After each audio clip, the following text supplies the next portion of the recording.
안녕하세요. 김호준입니다. 탄핵 심판일이 다가오자 박 대통령 변호인단은 특검 자체가 위헌이라고 주장하고 있습니다. 말이 안 되죠. 특검 임명장을 수여한 당사자가 바로 박 대통령이고 특검 조사에 협조하겠다는 약속까지 했었습니다. 또 변호인단은 헌재에서 탄핵이 만약 인용이 되면 유엔사나 국제사법재판소에 제소할 것이며 국제사법재판소가 있는 네덜란드 헤이그에 현지 한인 변호사들과 소송을 준비 중이라고 했습니다. 실소를 금치 못할 말입니다. 국제사법재판소는 국가 간 분쟁을 다루는 것이죠. 박 대통령이란 국가와 헌법재판소란 국가 간의 분쟁이 났나요? 국제사법재판소는 이런 사안을 아예 받아주지도 않습니다. 네덜란드 헤이그에서 활동 중인 현지 한인 변호사 누가 국제사법재판소에서 특정 국가의 탄핵 결과를 다시 심판해준다고 했답니까? 이런 건 주장이 아니라 구라라고 합니다. 아무리 구라를 쳐도 좀 말이 되게 쳐야죠. 김어준 생각이었습니다.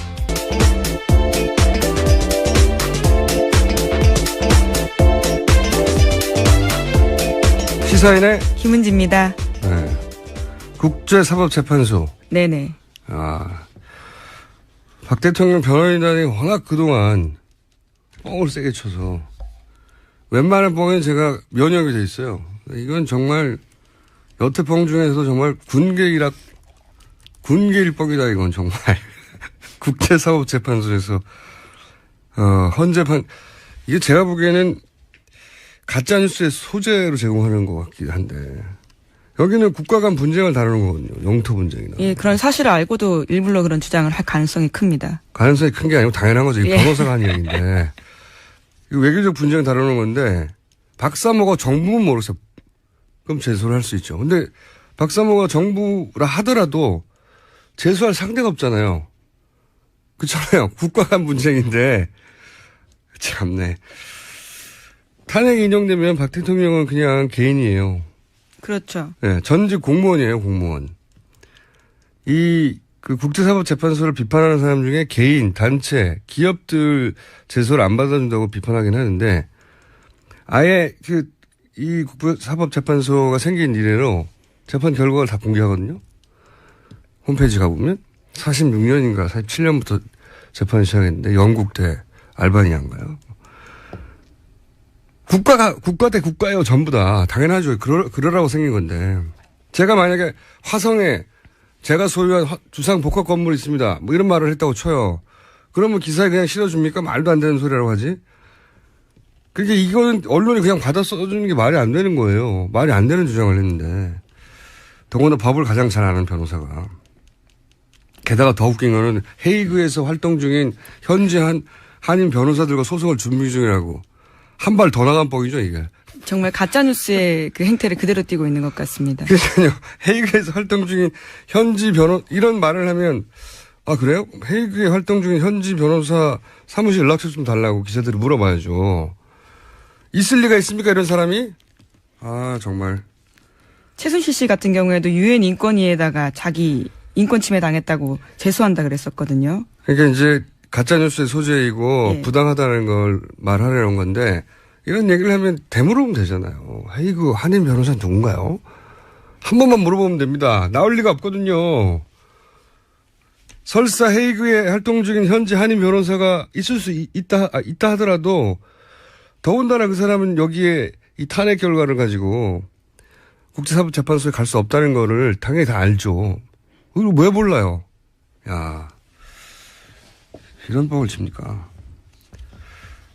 이런 뉴스를 그냥 고스란히 실어주는 게 문제예요. 아, 정말.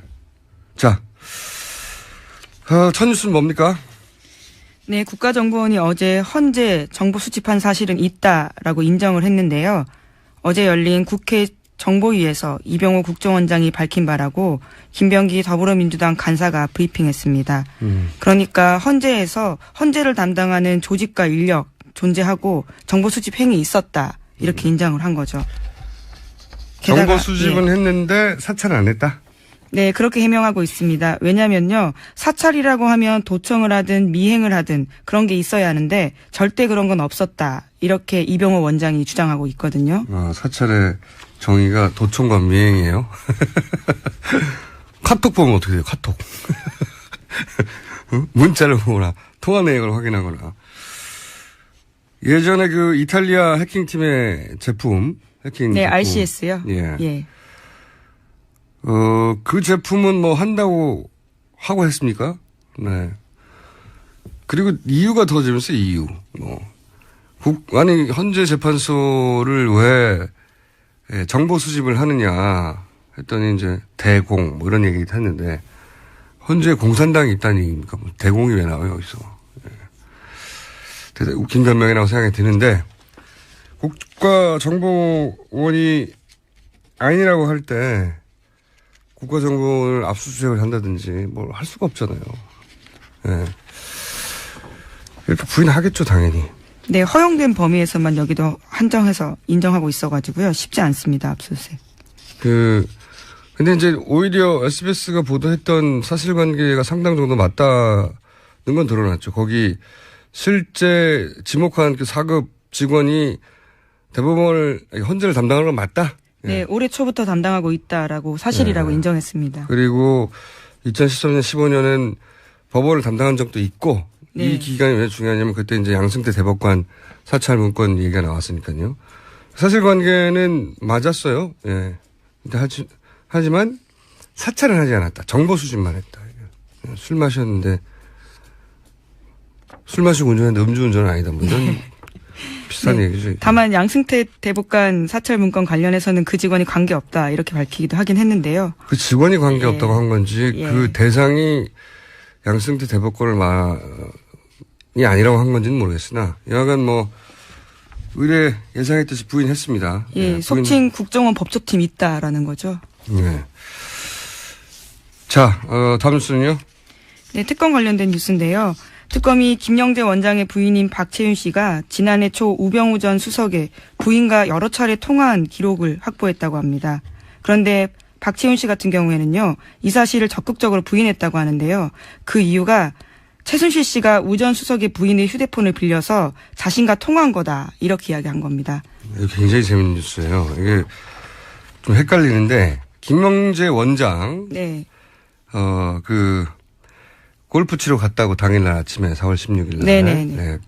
4월 16일 날 비선 시술의 혐의로 지목을 받았던 김영재 원장의 부인 박채윤 씨 휴대폰 통화 내역을 보니까 거기에 우병우 전 민정수석 전화번호와의 통화가 있는 거죠. 그래서 특검이 우병우 전 민정수석하고 통화한 거 아니냐 그랬더니 아니다 하고 자기는 절대 아니라고. 네, 자기는 그런 기억이 없다라는 거죠. 그런 기억이 없다가 아니라 자기는 모른다는 거죠. 예. 모르고 나서 근데 왜 통화 기록이 있냐고 그랬더니 그때 마침 우병우 전 민정수석과 같이 있던 최순실 씨가 부인과요. 예. 부인과 우병우 전 민정수석의 부인과 같이 있던 최순실 씨가 그때 그 부인의 폰으로 나한테 전화를 한 거다. 한마디로 말하면. 근데 이제 이거는 김영재 원장 부인 박채윤 씨의 주장이 더 신빙성이 있는 것이 본인과 통화했다면 뭐 그 자체가 불법이 아니기 때문에 통화했다고 말할 텐데 자기는 모르고 그때 같이 있던 최순실 씨가 그 우병우 전 민정수석의 부인 폰으로 전화를 했다는 거잖아요. 예.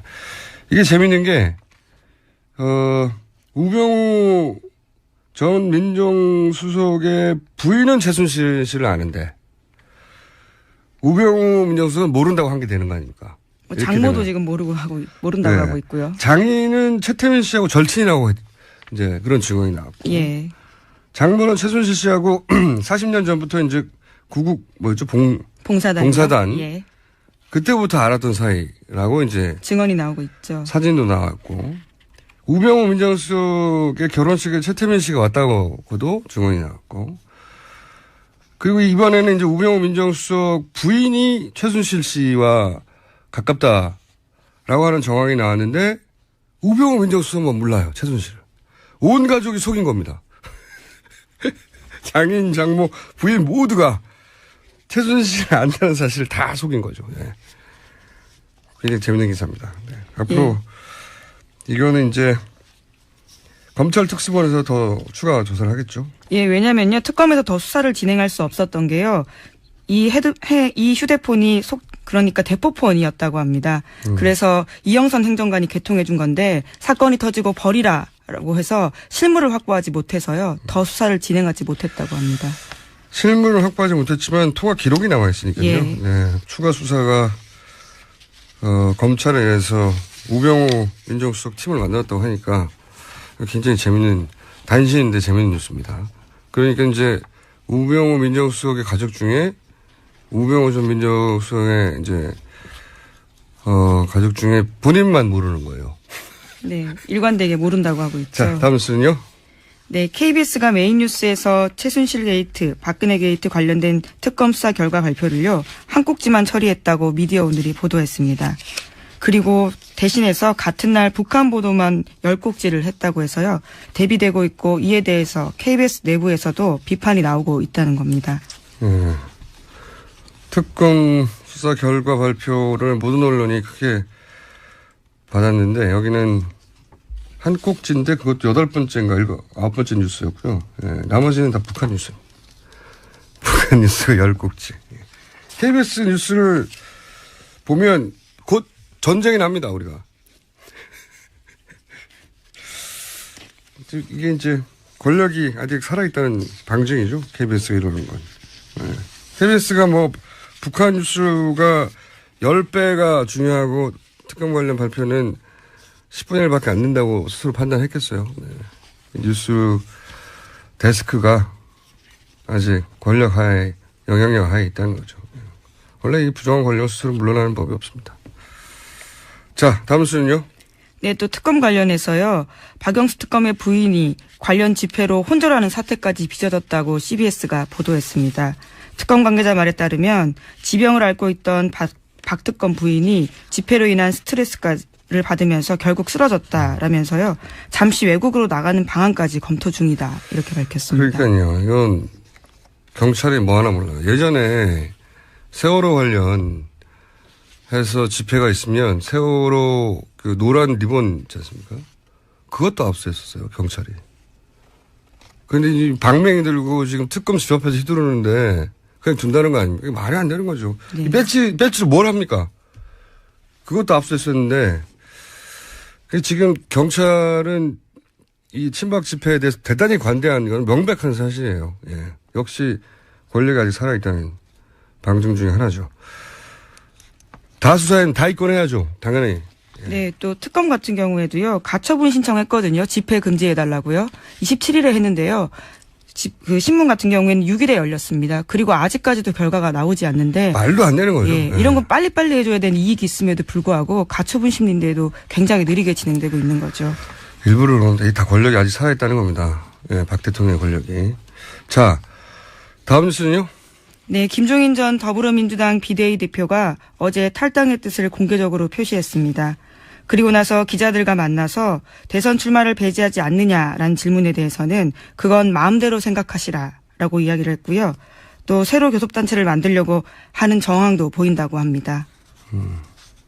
간만에 대선 읽긴 뉴스가 나왔네. 이 김종인 전 대표 관련 뉴스는 항상 개헌이라는 단어를 세트로 읽어줘야 되는데 한번 얘기를 제가 며칠 전에 한 것 같은데 개헌 이슈는 원래 개헌을 고리로 친박, 친문 제외 다 모여라 이거였거든요. 제3지대니 뭐 빅텐트니. 그러다가 이제 탄핵 국면에서 이게 바뀝니다. 친박은 포함하는 걸로. 자유한국당, 바른당, 국민의당이 공동으로 개헌 전선을 만들어서 민주당 후보와 대결구를 만든다. 이렇게 바뀌어 가고 있는 중이에요. 왜냐하면 지금 현재 민주당 세가 워낙 지지율이 잘 나와서 근데 이제 자유당, 바른당, 국민당만으로는 200석이 안 되거든요. 개헌선. 여기에 그래서 민주당의 비문 세력이 합해져야 된다. 그러면 200석이 넘어가요. 개헌선이. 그 비문의 구심점이 김종인 전 대표다. 그래서 계속 김종인 전 대표를 거론해 왔던 건데 이제 그림은 김종인 전 대표가 그러면 이 비문 세력을 이끌고 탈당을 해서 본인만의 세력을 만들어서 그러기를 바라는 사람들이 있겠죠. 네. 그리고 나서 민주당 대 나머지 세력의 그 고리를 개헌으로 잡는 거죠. 이렇게 전선을 만들려고 하는 건데 이제 그 과정에서 특별한 주자가 없으면 본인이 직접 그 연대 대선 주자가 될 수도 있는 거 아니냐. 뭐 이런 전망이 나오는 거고요. 근데 정치인이 이제 큰 그림을 그리는데 그리고 그 큰 그림 속에서 자기 뜻을 펼치겠다는 게 나쁜 게 아니죠. 모든 정치인이 다 그렇게 하죠. 예. 근데 제가 이 탈당 뉴스 관련해서 재밌었던 대목은 국론이 양분되어서라고 하던데 우선 국론이 양분이 비율이 안 맞아요. 예, 8대2예요. 양분이 아니고. 근데 어쨌든 본인이 그래서 국민 대통합을 이루겠다. 이게 탈당의 명분이에요. 국민 대통합. 설사 국론이 5대5로 양분되었다고 해도 본인이 뭐라고 국민 대통합을 합니까? 여러 당을. 국민 대통합의 상징성이 본인한테 없는데 저는 이 명분이 좀 웃깁니다. 네.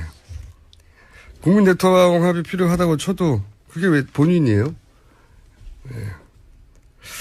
하여튼 김종인 전 대표 관련 뉴스는 항상 개헌을 키워드로 같이 읽어줘야 됩니다. 네. 여기까지 하고 자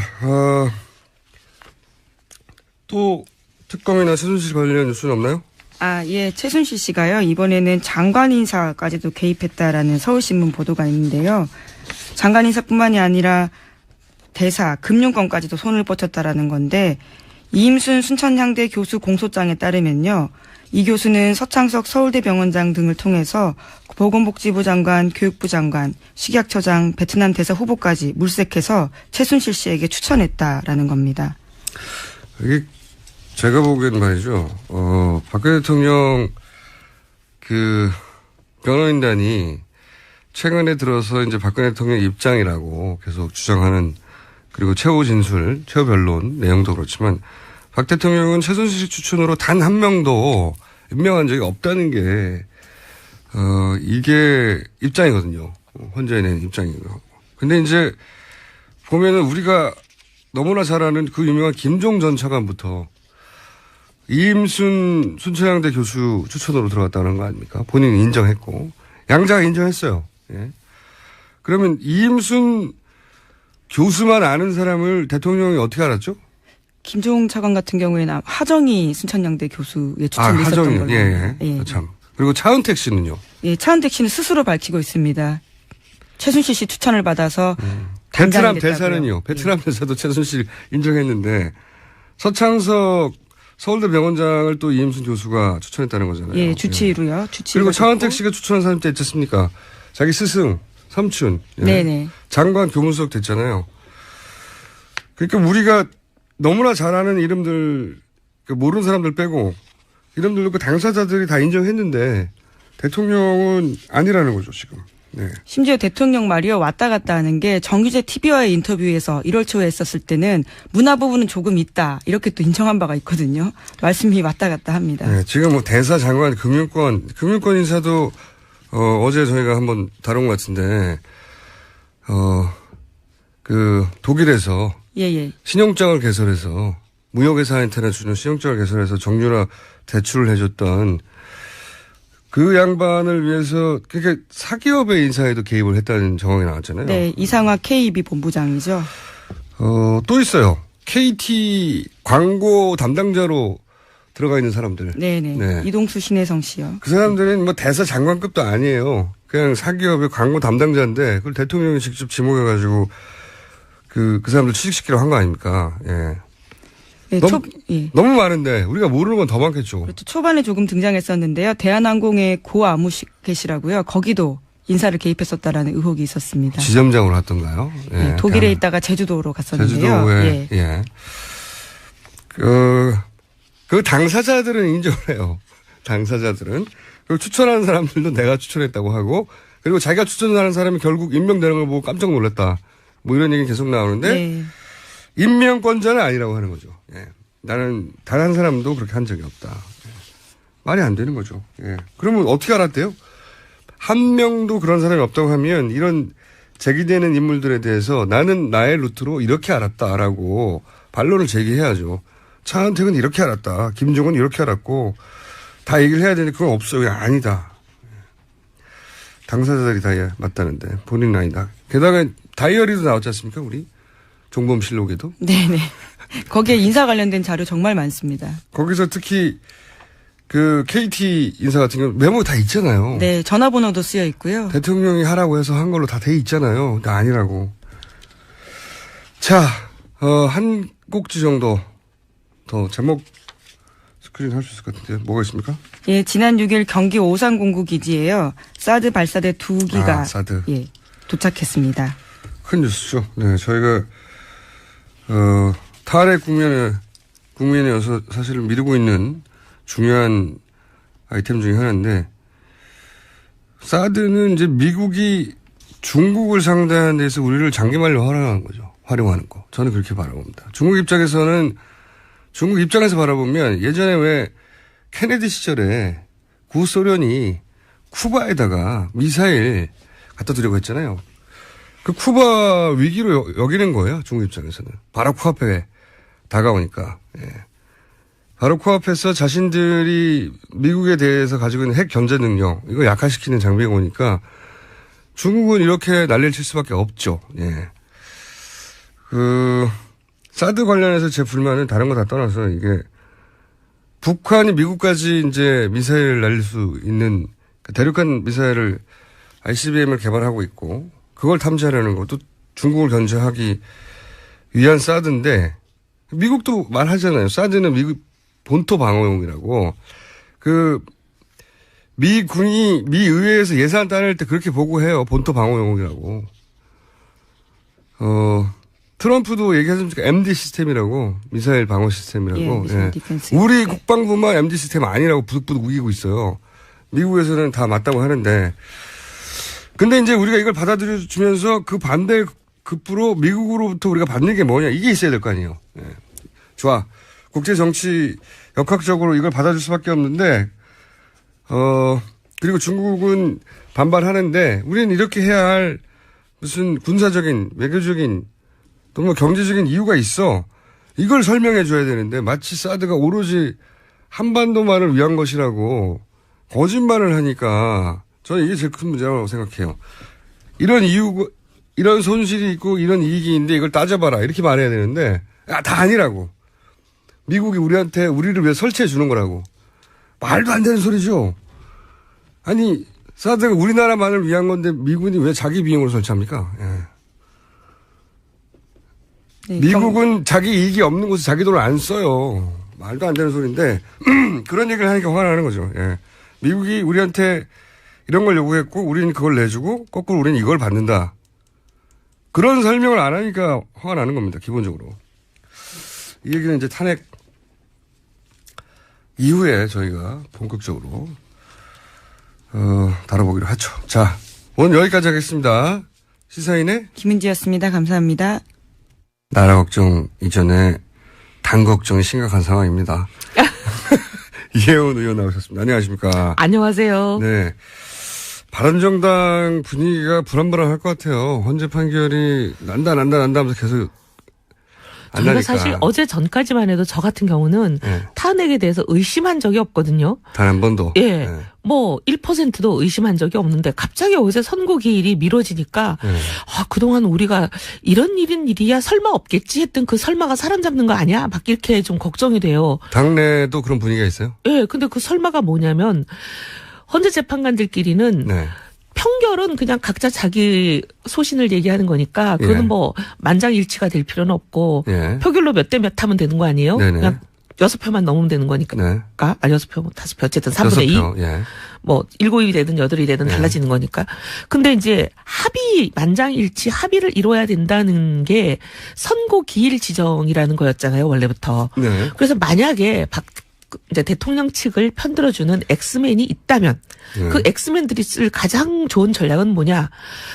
평결에서는 자기들이 아무리 반대표를 던져봐야 이거를 뒤집지 못한다면 선고 기일을 3월 13일 이후로 넘겨서 이정미 재판관이 퇴임하게 만들고 그래서 7명 체제를 만들면 탄핵을 뒤집을 수 있는 거 아니에요. 만약에 엑스맨이 2명이라면. 혹은 이제 새로 임명될 재판관이 이제 지명이 됐으니까 새로 임명된 그분이 지명이 되려면 한 달 정도에 한 달 걸리죠. 걸린단 말이죠. 그러면 네. 그동안 공전하는 거죠. 네. 그러면서 연기되는 거죠, 또 다시. 심지어 이제 새로 지명된 이 재판관에 대해서는 이제 주변에 지인들의 평이 뭐냐면, 손해를 좀 보고 압박을 좀 받더라도 소신대로 하는 걸 본 적이 없다. 소신대로 하는 걸 본 적이 없다. 보통 그러니까 이제 앞문장을 보면 손해를 보고 압박을 받더라도 반드시 소신대로 한다에. 아니 근데 그 지인들이 앞문장이- 그렇게 얘기를 해요. 뭐 사법연수원 동기생이나 이런 사람들 몇 군데 전화해봤더니 늘 보면 누구랑도 이렇게 사이가 나빠지는 걸 원치 척을 않기 지지 때문에, 않고. 예, 네. 척을 지지 않으려고 하기 때문에 특히 대세를 이제 추종해 간다. 윗사람이든 자기를 추천한 사람이든 이런 사람들과 굉장히 잘 지내려고 하는 성격이다 이렇게 얘기를 해요. 그런 우려가 좀 있다. 네. 예. 그분의 실력을 떠나서 그분의 성향이 그러하다는 그러하다는 세평이 있다는 거죠. 세평이 있어요. 예. 예. 그래서 이제 걱정하시기로는 3월 13일을 이러다가 넘기는 거 아닌가. 넘기면 이건 완전 탄핵은 정말 위험해지는 상황이 되잖아요. 넘겨서 혹시 이제 그러면 7인 체제가 되니까 그럼 새로 임명하자고 하고 또 한 달 지나가게 될 거고 그리고 나서도 그 8인 체제에서 이제 그 이전과는 다른 양상. 예. 이 벌어져 가지고 이게 이제 기각이 돼 버린다든가. 예를 들면 뭐 각하가 된다든가. 가능성에 관한 얘기인데요. 새로 임명될 걸로 예상되는 분이 예를 들면 어떤 압력이나 이런 거에 영향을 받아서 예. 기각적으로 돌아선다든가. 기각적으로 돌았으면 이거는 탄핵은 안 되는 거죠. 예. 계속 끌고 그냥 연말까지 갈 수도 있는 상황이 돼버리는 거예요. 두 명의 소위 엑스맨이 실제 존재하는지 아닌지는 모르겠으나 그런 얘기들이 많았는데 예. 지금 시점이면 나와야 하는 건데 아직도 안 나오는 걸 보니까 너무 불안한 혹시 거죠. 그 엑스맨 설이 사실인가? 이렇게 생각이 되면서 막 갑자기 어제 굉장히 저희는 많이 걱정했어요. 내부적으로. 예. 예. 제가 진작부터 걱정하라고 말씀드렸잖아요. 아예 근거 없는 얘기는 아니다 싶은 여러 가지 정황들이 있는데 물론 뭐 그렇다고 해서 반드시 그 두 사람 혹은 뭐 두 사람 이상일 수도 있는데 그분들을 성향 분석 뜻대로 된다는 건 아니지만 이게 안심만 하고 바라볼 일은 아니다라고. 예. 그렇다고 뭐 저희가 뭐 헌재를 압박할 수도 없고. 할 수 있는 카드는 없죠. 정말 기도만 하고 있어요. 더더군다나 바른정당 같은 경우에는 탄핵을 기치를 들고 분당한 곳이기 때문에 탄핵을 기치로 분당을 했기 때문에 지금 태극기 부대는 완전히 바른정당이 배신자라는 등 완전히 그냥 바른정당만 타겟으로 해서 죽이고 있잖아요. 거기다가 또 이제 저희는 기각이 되면 전원 총사퇴 의원직 떼겠다 이렇게 했기 때문에 저희는 이제 기각되는 순간 뭐 사라지는 상황이 될 것 같아요. 저는 사라지진 않을 거라고 봐요. 아, 네. 왜냐하면은 사퇴해서 내도 의장이 받아줘야 되는데 그런 국회의원 그만큼의 국회의원이 한꺼번에 사라지는 걸 국회의장이 받아줄 리가 없죠. 하지만 어쨌든 정치적으로는 굉장히 입지가 좁아지는 네. 상황이 되는 거고 네. 좁아지는 정도가 아니라 이제 뭐 어떻게 합니까 이거. 그게 말도 안 된다고 생각이 드는데 이 정도 사안에도 탄핵을 못하면 정말 어떻게 하라는 거죠? 아니 사실은 이게 뭐 바른정당의 문제가 아니라 대한민국의 문제죠. 그러니까요. 만약에 이런 혐의, 증거, 물증, 온갖 개 증언 이렇게 나왔는데도 탄핵이 통과가 되지 않는다면 탄핵은 도대체 언제 쓰라고 만들어 놓은 제도인지. 그러니까요. 정말 이 정도 사안. 이건 헌법에서 탄핵이란 제도를 없애는 게 맞다고 생각해요. 저도 그렇게 생각하는데, 예. 하지만 우리는 8인 중에 한 명이 아니기 때문에. 자, 그리고 저희 PD가 기도하신다고 하니까 기도는 저쪽이 훨씬 많이 하는 것 같다고 지금. 그쪽이요? 3일절 나와서도 하고. 이런 말 하면 죄송하지만 도대체 누구 기도로 들으실지 분명할 것 같아요. 이분 행보에 대해서 어떻게 생각하십니까? 이게 영향을 바른당에도 미칠 것 같은데, 김종인 전 대표가 탈당하셨잖아요. 네. 근데 탈당을 예고했죠. 곧 탈당할 것 같은데. 오늘 탈당기를 접수한다고 또 뉴스에 났더라고요. 네, 근데 그 뉴스들이 맞는 적이 별로 없어가지고요. 아, 그래요? 네.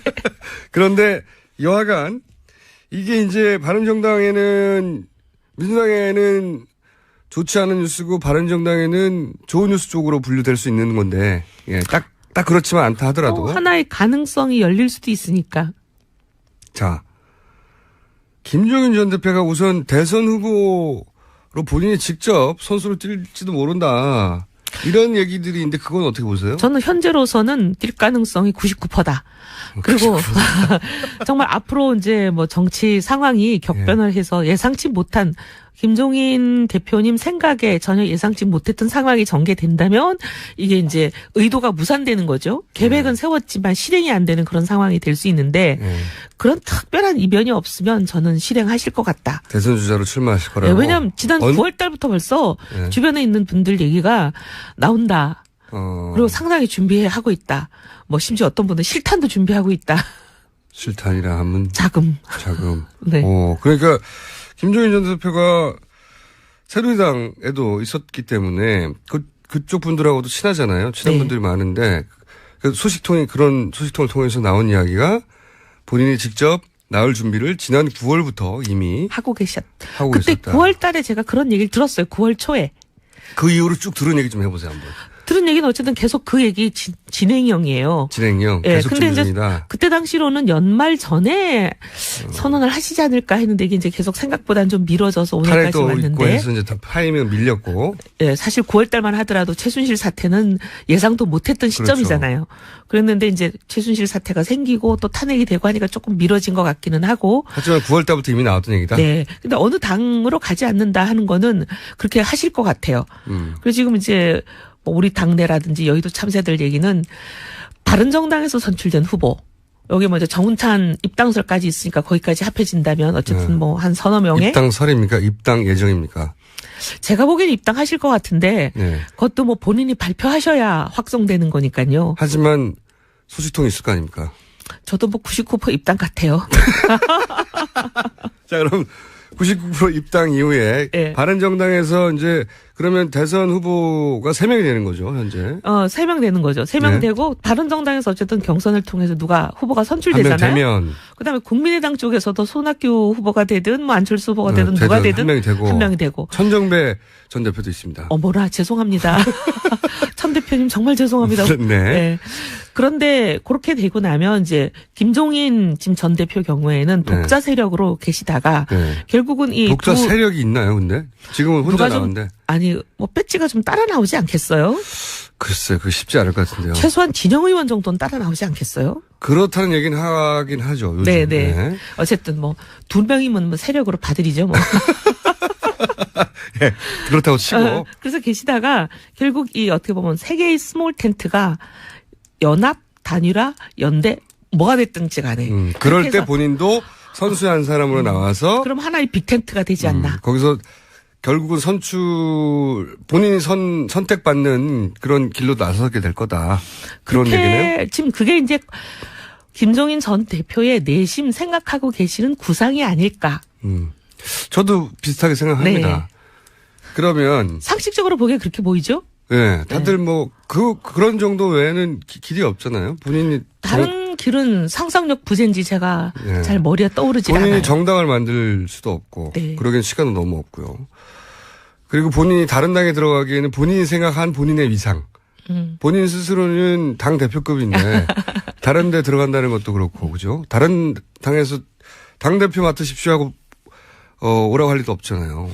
그것도 그렇고. 다들 그렇게들 생각하시는 것 네. 같아요. 그러니까 어느 정당으로는 가지 않겠다. 어떤 정당으로든. 네. 그 말씀이 다 믿어지는 거죠. 네, 그래서 본인이 밖에 있으면 그냥 자기가 나 대선 후보야 하면 그냥 대선 후보 되는 거니까요. 경선도 할 필요 없고. 경선도 필요 없고. 예. 제가 보기엔 경선하면 집니다. 당내에서. 어디 들어가서 하든 간에. 다 져요. 그런데 그렇게 선언을 해서 이제 본인도 선수의 한 사람으로 뛰어들 가능성이 99%다. 그런 얘기면 오래됐다 이미. 예. 9월 달에 그 얘기 들었을 땐 되게 충격이었어요. 네. 뭐 심지어 실탄 얘기까지 나와서. 실탄. 그 정도까지 구체적으로 계획을 세우시나? 네. 이제 이게 뭐 소문이니까 그렇게 생각했었는데 점점 시간이 지나면서 나오시는 길로 가는구나. 그렇게 생각했죠. 드디어 이제 직접 행보를 한 발 뗐구나. 네, 거기다가 어떻게 보면 울고 싶은데 뺨때리 준 격으로 민주당이 또 상법 개정안까지 거의 날려버렸잖아요. 네. 저는 그건 이해를 못하겠어요. 왜 그랬는지 민주당이.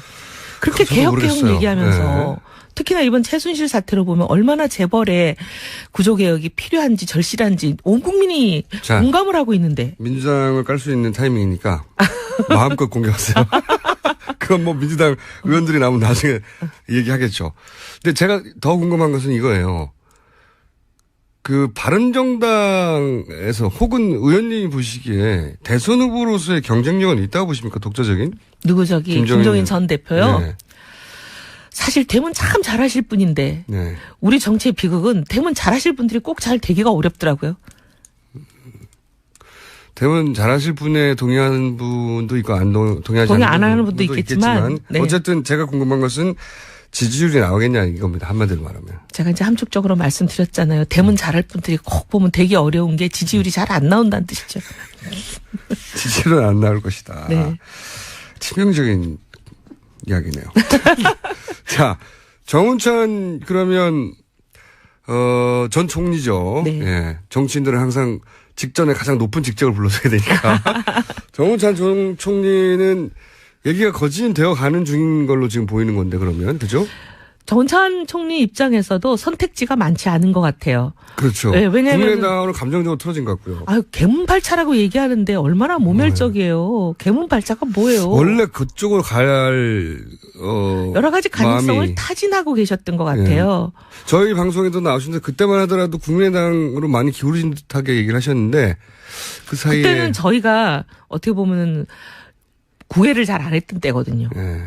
절로 이제- 가겠거니 하고 있었구나. 아, 근데 우리 사람인 줄도 모르고. 그래갖고 막 창당하고 뭐 하는데 완전히 그냥 정신이 팔려가지고 그러고 있다가 이제 좀 정신을 차려서 정운찬 후보 정도면 우리랑 비슷한 길 아닌가? 우리가 영입을 하고 모셔오려고 노력을 해도 가능성이 있는 분이다. 이런 생각들을 이제 서서히 하면서 이 사람 저 사람이 많이 얘기를 한 것 같아요. 그래서 바른정당에 오시는 길이 살 길이다. 근접했군요. 네. 그래서 그런데 지금 문제는 말이죠. 정운찬 전 총리도 합류하게 된다 하더라도 현재 바른당 후보들이 너무 바닥이에요. 지지율이. 뭐 어쩌겠어요. 지금 나라가 완전히 양극단으로 양분돼가지고 양극단 아니에요. 8대2. 8대2. 많이 봐도 8대인데 8대인데 이제 제 얘기는 비중이 똑같다는 뜻은 아니고 네. 양쪽이 갈라지긴 했다. 갈라지면서 네. 서로가 굉장히 극성스러운 사람들이 빨아당기고 있는 거잖아요. 그러니 중도가 이게 뭐 설 자리가 없어요. 양쪽이 다 땡겨가가지고. 지난 시간에 한번 말씀드렸지만 저는 그렇다기보다는 바른정당에서 항상 그렇게 얘기하는데 80%에 부합되도록 바른정당이 명쾌하게 행동하지 못한 게 아닌가. 이걸 반반으로 해석한 거 아닌가 그런 생각이 들어요. 저는. 사실은 뭐 저희도 그런 점을 인정합니다. 아니 근데 어쨌든 제가 궁금한 건 이거예요. 그래서 당내에서 우리 지금 기존 후보로는 안 되는 거 아니야? 이런 얘기 있잖아요. 아니 근데 그런 얘기를 한 분이 딱 한 분 계시는데요. 네. 전 좀 미련한 것 같아요. 아니 이거는 완전 딱 한 분 누굽니까? 자살골이죠. 아니 뭐 언론 검색해 보시면 바른정당 후보 교체론 검색해 보시면 딱 누군지 나오니까 제 입으로 얘기 안 하겠는데 한 사람의 얘기예요 원래 출발이? 그분만 얘기하셨어요. 어쨌든 공개적으로는 마음속으로 그런 생각을 가진 사람이 또 있는지는 모르겠지만 공개적으로 언급을 하신 분은 그분인데 근데 그분의 경우는 쟤는 정말 속상한 게 자살골이거든요.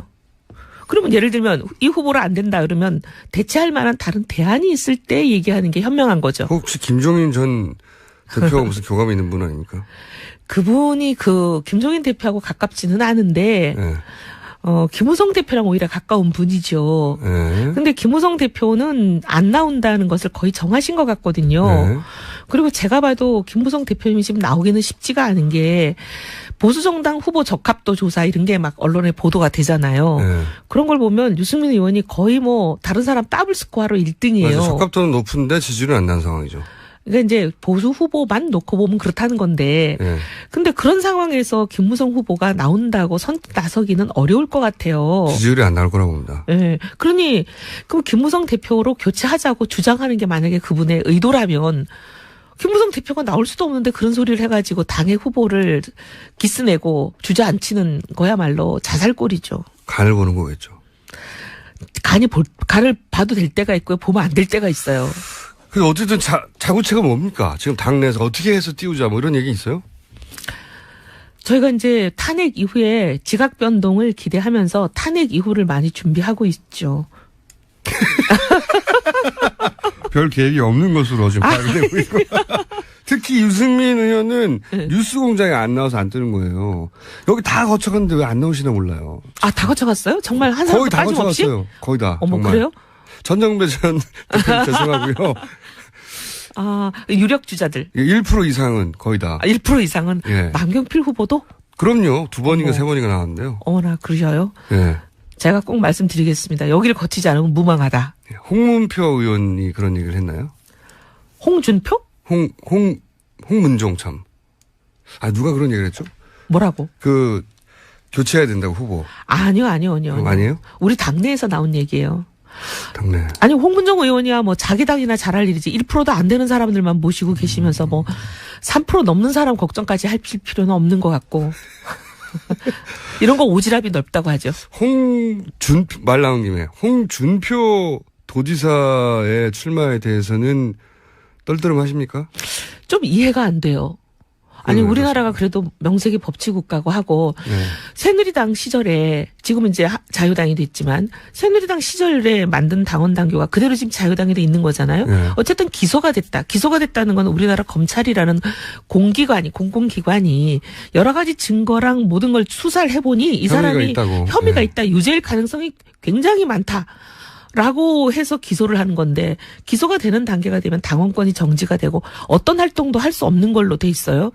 근데 제일 중요한 대선 후보가 되는 활동을 지금 기소가 돼 있는 상태에서 무죄가 확정되지도 않은 사람이 한 번은 유죄 한 번은 무죄니까 거의 1승 1패예요. 근데 나오겠다. 이건 좀 이해가 안 돼요. 네. 아니, 뭐, 거기에 대해서 본인은 뭐, 여러 가지 할 말이 있다고 하는데, 제 말은 뭐냐면. 본인이야 할 말이 늘 많으시죠. 예, 할 말은 정말 많은 분이죠. 심지어 탄핵 소추가 되신 분도 저렇게 할 말이 많으신데.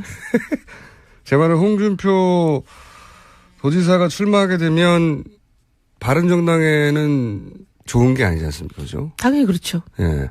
그렇잖아도 지금 주목도가 바른정당 후보들한테 안 오고 있어서 걱정인데, 홍준표 도지사가 가장 잘하는 게 사람들이 본인을 홀리는 거. 아니 교란 작전이라고 하죠. 찬성하든 반대하든 이목을 본인에게 집중시키는 스킬은 아주 뛰어나요. 그러니까 전혀 본질적이지 않은 문제로 본질을 덮어버리는 그 홀리는 걸 굉장히 잘해요. 일단 쳐다보기를 만드는 거죠, 사람들이. 네. 예. 그래서 이제 근데 정치인한테는 쳐다보게 만드는 능력이 필요하잖아요. 유승민 의원한테 왜 그게 없냐? 다시 또 쳐다보게 만드는 능력도 뭐 어떻게 보면 필요할지도 모르지만 그게 충분 조건은 아닙니다. 근데 그분은 그거 말고 뭐가 있나 궁금해요. 쳐다보게 만든 다음에 말싸움도 잘해요. 그게 쳐다보게 만드는 거죠. 그분의 네. 스킬이잖아요. 스킬이죠. 예. 뛰어난 스킬이죠, 아주. 예. 거기서부터 지금 제가 보면 유승민 의원하고 홍준표 도지사하고 토론을 붙으면 그게 냉정하게 그 사실관계를 떠나서 홍준표 마치 도지사가 이긴 것 같은 느낌을 줄 거예요. 근데 우리 국민들이 이제 그런데 속지 말아야죠. 그런데 속아가지고 지금 나라가 이 꼴이 되는 걸 보면서도 또 속으면은 저희도 정말 미래가 없습니다. 민주당에서 몇 명 정도 탈당할 거라고 바른정당에서는 개헌 때문에 아니면 김종인 전 대표를 따라서는 아까 제가 말씀드린 분 말고는 정도? 아니 그렇게 그분 말고는 제 머리에 떠오르는 이름이 없어요. 사실 더 이상 킹메이커를 하지 않겠다고 말하는 순간부터 그런데 대선에 역할을 하겠다고 했으니까 할 역할이 뭐 있습니까? 본인이 직접 출마하는 거죠. 그렇죠. 제가 보기에는 그때부터 계획을 세우셨던 것 같아요.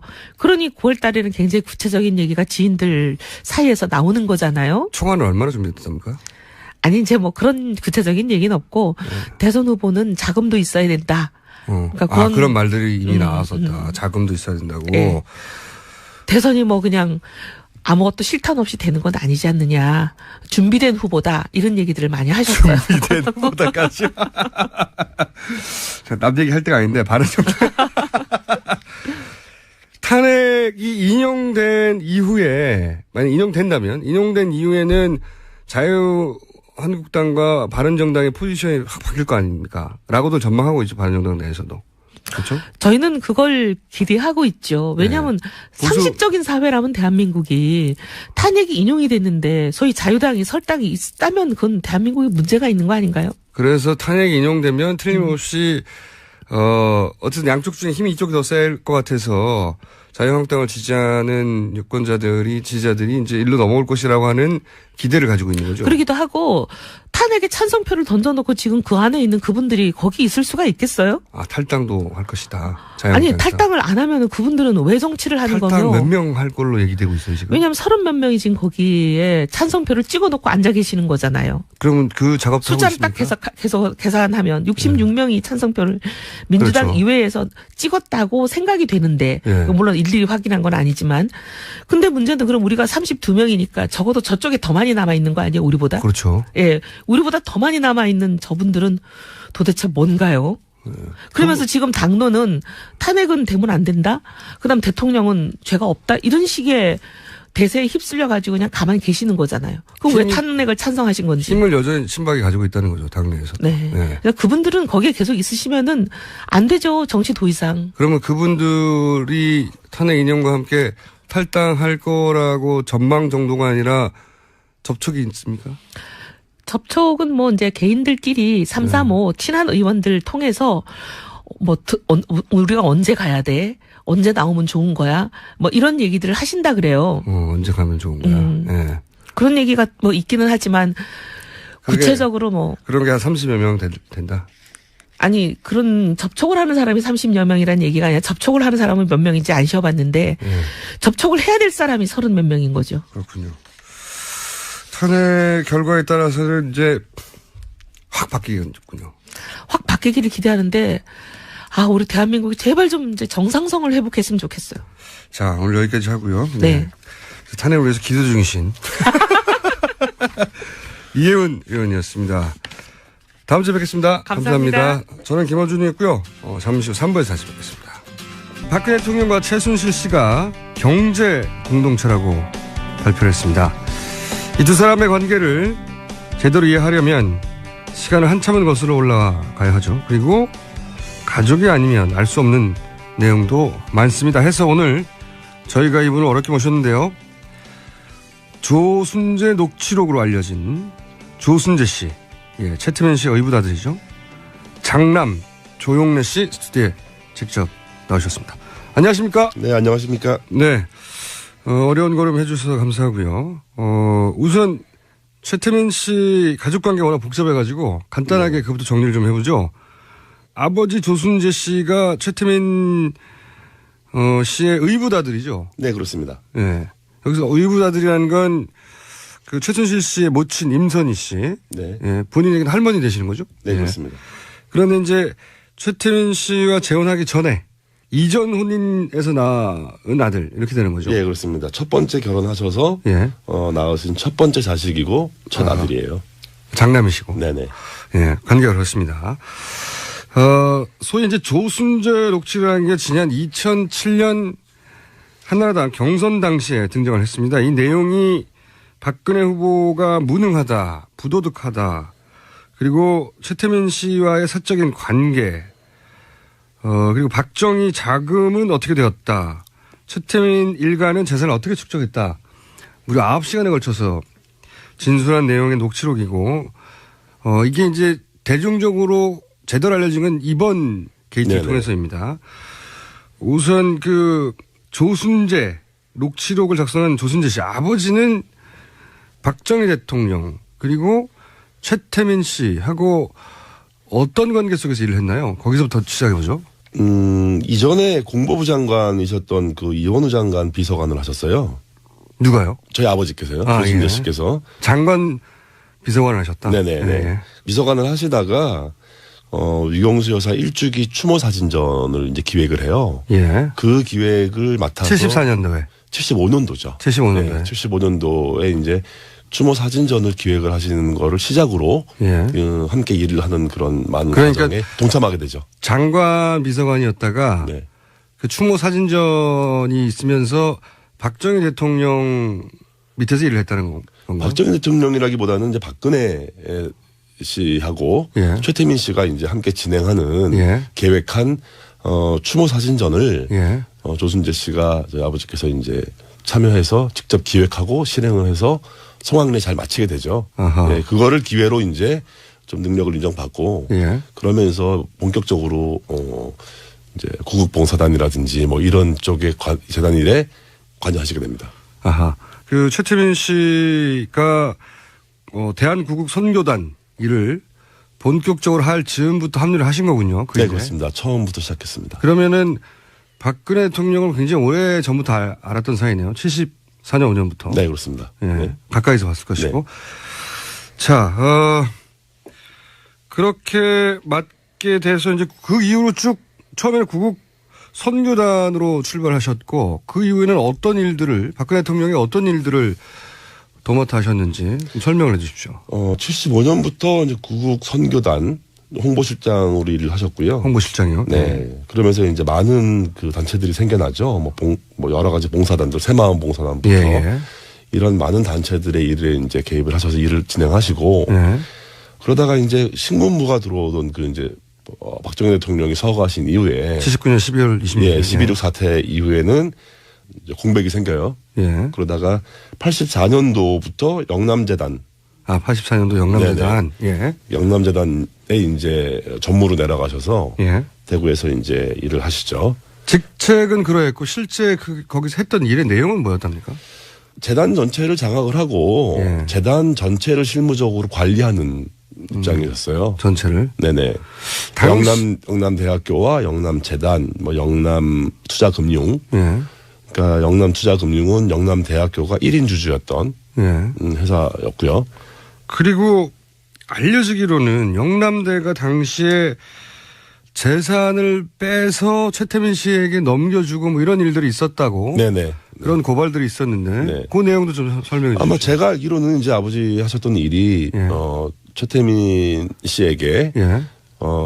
최태민 씨가 원하는 일들을 예. 직접 실행을 해서 전달을 해주는 원하는 일들이라는 건 여기서 이제 뭐 자금이든 뭐 인사권이든 뭐 이런 예. 전반적인 재단 관리 업무를 총괄 관리를 총괄했다는 거죠. 네. 예. 거기 자금도 들어가 있는 거죠. 네, 그렇겠죠. 네. 제가 듣기로는 아버지 최태민 씨가 가장 후회했던 일 중에 하나가 박정희 전 대통령의 그 돈을 최태민 일가에게 옮긴 것이다. 네네. 라고 이야기한 적이 있다는데 이게 내용이 어떻게 되는 겁니까? 그러니까 기본적으로 아버지는 자기가 기여한 부분이 예. 어떻게 직접적으로 기여했는지 명확하게 설명하시진 않았지만 예. 자기가 그렇게 기여했고 자기가 개입했다라는 부분에 대해서 예. 자책을 되게 많이 하셨어요. 그 자책했다는 내용이 그러니까 자기가 어떤 식으로건 그렇게 박정희의 자금을 예. 최태민에게 넘어가게 하는데 예. 자기가 일조했다. 맡은 역할이 후회스럽다. 이제 그런 부분을 많이 자책하셨죠. 네. 생전에. 네네. 그러니까 박정희 전 대통령의 뭉칫돈이 어디 갔느냐 말들 얘기하고 또 일각에서는 그것이 최태민 씨에게 옮겨졌다라고 주장하는 사람들도 있는데 아버지가 생전에 본인이 그런 역할을 일부 했고 네네. 거기에 대해서 후회했다. 네네. 그렇군요. 그리고 이제 당시 아버지가 2007년에 이명박 캠프를 굳이 찾아가서 박근혜 당시 후보가 대통령이 되면 안 된다고 얘기하면서 굉장히 오랫동안 진술을 하였고 그것이 지금까지도 남아있는 소위 이제 녹취록입니다. 조선제 녹취록. 왜 일단 여기 찾아가게 된 배경도 조금 있죠. 예. 이제 박근혜 대통령 후보가 예. 당시 아버지를 모른다라고 얘기했던 부분. 처음에 거기서부터 네, 거기서 시작합니다. 이제 예. 거기에 대한 분노, 예. 자신의 일생이 해왔던 일이 부정당하는 비애. 75년부터 했는데. 네, 그렇습니다. 네, 그런 거가 많이 있었고요. 아버지가 그런 녹취를 남기거나 증언을 해야겠다. 그래서 검증 과정을 다시 한번 좀 치밀하게 해서 박근혜 후보가 되는 거를 좀 막아야겠다 하는 의도는 분명하셨고요. 근데 그래서 이제 그쪽 이제 접촉을 했고 예. 그 과정에서 당시 한나라당의 이명박 캠프 당직자들도 예. 굉장히 적극적으로 아버지한테 이제 증언을 해달라 예. 요청을 하고 찾아오고 이렇게 해서 증언이 이루어지죠. 예. 근데 이제 그 내용들을 보면 한마디로 요약하면 박근혜 대통령 후보는 대통령감이 아니다라는 얘기가 큰 덩어리예요. 네네. 그다음에는 이제 재산 관련된 이야기가 또 있는데 그리고 이제 최태민 씨와의 이제 사적인 관계. 네. 최태민 씨의 사적인 관계는 본인은 잘 모르실 테고 그렇죠. 그렇죠. 예. 모르실 테고 특히 이 박근혜 대통령이 대통령감이 아니란 얘기는 생전에 아들한테 했을 법도 한데요. 많이 하셨죠. 네. 왜 대통령감이 아니라고 하셨어요? 기본적으로 거짓말이라는 부분인데요. 거짓말이요? 예, 사람이 거짓말을 한다는 게 거짓말을 하면 표가 나게 돼 있거든요. 예. 근데 전혀 표 안 나고 자신조차도 진실이라고 믿고 하는 거짓말.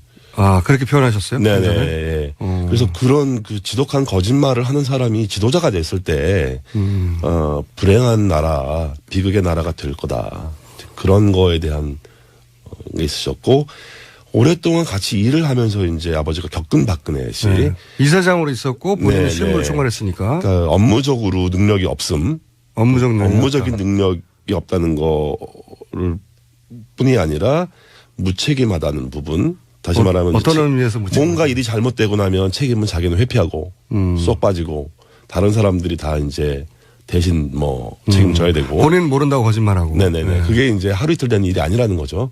아 그래서 결국은 그 평생 도와준 자기도 모른다고 한 것에 이제 폭발하신 거군요. 뭐 그것도 폭발했지만 사람들은 이제 아버지를 아는 많은 분들은 오해를 충분히 할 수 있는 상황이긴 했어요. 어떤 의미에서? 뭐 박근혜 정도 되는 사람이 당신을 모른다고 하면 당신 뒤로 좀 뭐 받은 거 있지 않냐. 뭐 와서 뭐 미안하다 그러지 않더냐. 뭐 또 보상 좀 받은 거 있냐. 이런 식의 비아냥들이 있었고요. 아, 주변에 두 분의 관계를 알던 사람들이 그렇죠. 오래된 친구로 모른다고 했는데. 알 수밖에 없잖아요. 네, 다 약속된 거 아니냐. 예, 뭐 짜고 친 거 아니냐. 아. 뭐 그런 거에 대해서 아버지가. 근데 그런 게 전혀 없었어요? 전혀 없었어요. 아버지는 그냥 한 방에 당하신 거예요, 그냥? 그냥 그거에 폭발하신 거죠. 예. 자기가 결국 그렇게 남겠구나, 사람들 기억에. 그런 거에 대해서는 못 참았던 부분이 있어요. 거짓말도 너무 많았고. 네네. 본인이, 그건 평소에 이제 아드님한테 항상 했던 얘기고, 거짓말 너무 많이 한다고, 그리고 책임도 지지 않는다, 무능하다, 네네. 뭐 이런 얘기네요, 전반적으로. 예. 그러니까 그 부분들이 이제 어디에 맞닿아 있냐면, 진정서에도 나오고, 예. 표현, 이제 언급되는 표현이지만 국정농단이라는 단어가 나와요. 명시적으로. 아하. 그래서 유신 시절에 최태민이 국정농단을 했던 부분을 검증해야 될 필요성을 제기하셨고 예. 그 이후에는 이제 최순실이 어떻게 국정농단을 할 거라는 아하. 그런 가능성도 이제 예견을 하신 거죠. 예. 가까이서 봐왔으니까요. 네네. 예언서에 가깝네요. 이게 사실은. 자, 오늘 특별히 모신 이유 중에 하나입니다. 그러니까 현재 특검은 경제 공동체라고 이제 표현을 했어요. 결국은 이제 최순실에게 돈이 가는 것은, 뇌물이 가는 것은 박근혜 대통령에게 돈이 가는 것과 마찬가지다. 네네. 사실상 경제를 공유해 왔다. 돈을 뭐 이렇게 특검은 발표를 했습니다. 발표를 했는데 두 사람의 관계가 경제 공동체라고 하는 특검의 발표에 개인적으로 동의하십니까? 보아오신 바로는? 뭐 100% 이상 동의할 수 있고요. 그래요? 네. 뭐 사실은 그 조영래 씨가 이 이야기를 또 하나의 가족이란 책으로 조만간 출판하실 계획이신데, 예. 제가 이 책을 이제 출판을 하면서 책 타이틀을 예. 또 하나의 가족이라는 타이틀을 제가 결정하게 됐어요.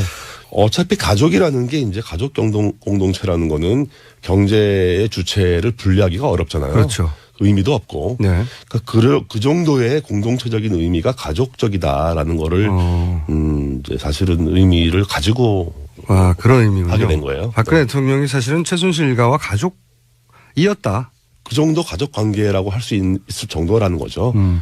그러면 좀 구체적으로 본인이 보기에 이것은 경제 공동체라고 할 수밖에 없다. 어릴 때는 뭐 그런 표현을 쓰지 않으셨겠지만 네네. 자연스럽게 받아주셨겠지만 지금 되돌아서 되짚어보자면 이런 것들을 보아서 뭐 틀림없다.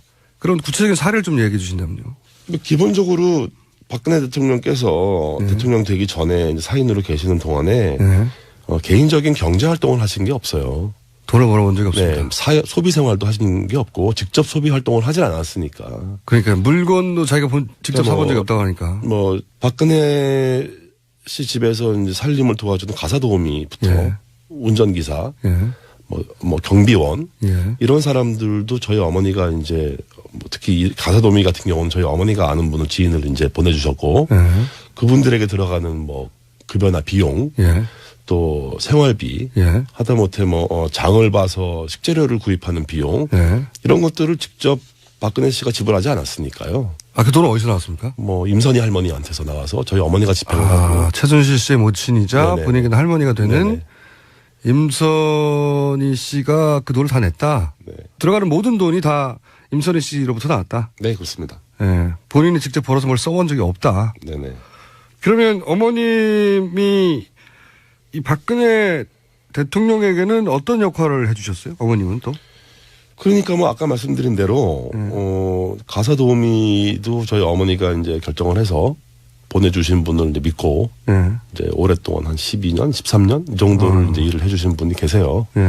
그리고 이제 어머니는 자주는 아니라고 하시지만 이제 가끔 박근혜 씨 집을 방문을 해서 가사를 좀 챙겨드리고 또 건강 관리도 좀 챙겨드리고. 건강 관리를 했다는 건 어떤 의미입니까? 뭐 많이 몸에 안 좋으시고 뭐 아프고 그럴 때는 이제 주사를 좀 놔주시고. 아, 그래요? 어머님이 네. 주사. 어머니 간호사를 오래 하셨어요. 아, 그러셨구나. 네.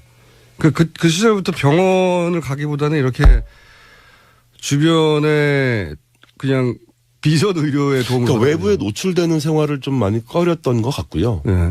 그리고 이제 믿을 수 있는 사람들과의 관계에서 많은 것들이 이루어지고, 그러다 보니까 이제 외부 활동을 안 하고. 그러면 어머님이 간호사 출신으로 뭐 주사도 놔주고 지금 요즘 한참 문제가 되는 이런 뭐 영양주사 같은 것도 놔주고. 네네. 각종. 그 시절부터 그렇게 주사를 맞으셨군요. 자, 그럼 또 한 분을 또 여쭤보지 않을 수가 없는데, 이제 임선희 씨가 돈을 다 줬다. 생활비가 뭐고, 그렇게 알고 계신데, 할머니인 임선희 씨와 그러면 박근혜 대통령과의 관계는 어떻게 설명할 수 있습니까? 어떤 관계였습니까? 뭐, 그야말로 가족 같은 관계고, 딸처럼 챙기고, 보살피는, 그렇게 이제 저희는 알죠. 경제적으로 후원뿐만 아니라. 네네.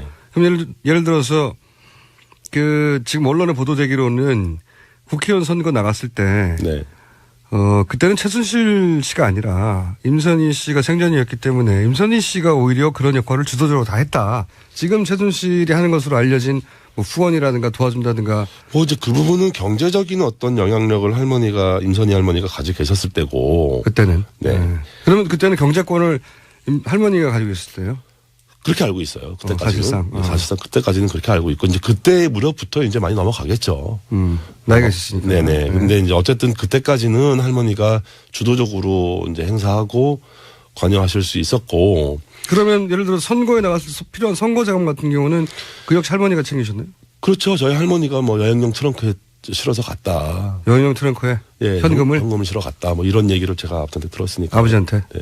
아버지도 그러면 그때 당시에 그 선거에 도움을 주기 위해서. 아버지도 가셨대요. 거기 뭐 선거 사무실에도 가고. 그때까지만 해도 이제 다. 네네. 할머니가 돌아가시기 전까지, 그러니까 할머니 2000년이 되기 전까지만 해도 할머니랑 그렇게 뭐 뵀던 관계이기 때문에.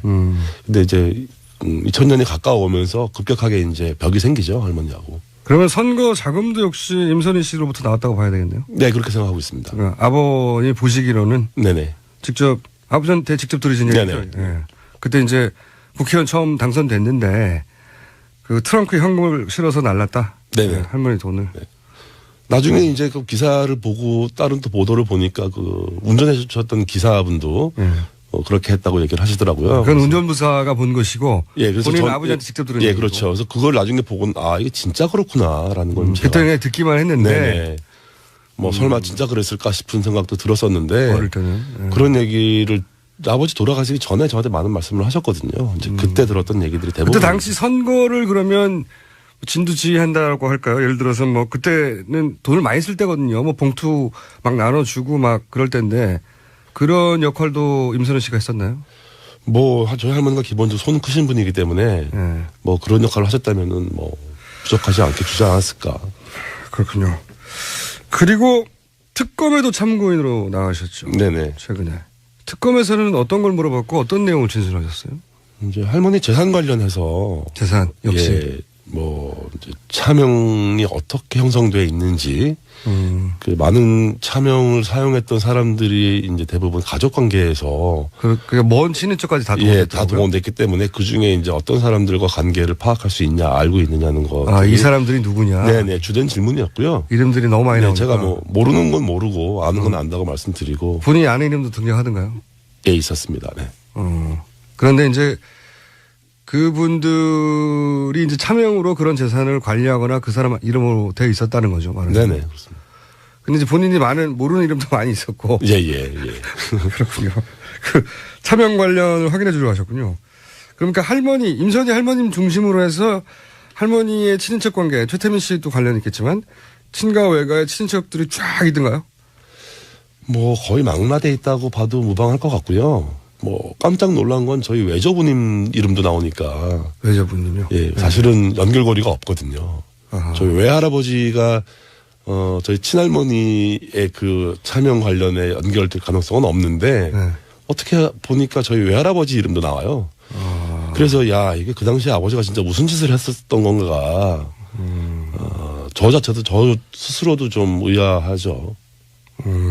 그런 역할을 아버지가 하셨군요. 네네. 그리고 나서 아버지는 그런 식으로 그 박정희 전 대통령의 재산을 사실은 세탁이죠, 일종. 세탁을 해서 이렇게 합법적으로 차명으로 뿌려놓은 것에 대해서 후회하셨다, 나중에. 그러니까 그 전체 과정, 어느 한 부분만 개입하셨다라고 보기는 사실 어렵고요.